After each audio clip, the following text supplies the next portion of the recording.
పచ్చాని కొబ్బరికాయ వెచ్చాని నెయ్యిని పోసి కర్పూర ధూపం వేసి ఇష్టంగా ఇరుముడి కడతాం.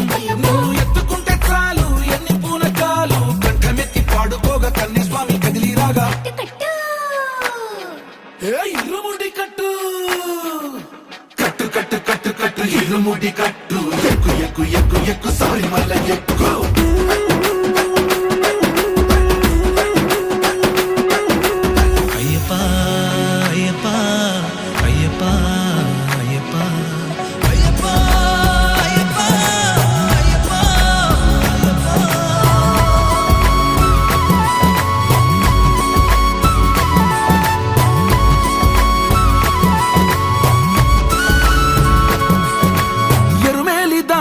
వస్తాం పంబలో నమూనకే వేస్తాం అప్పాచి మేడు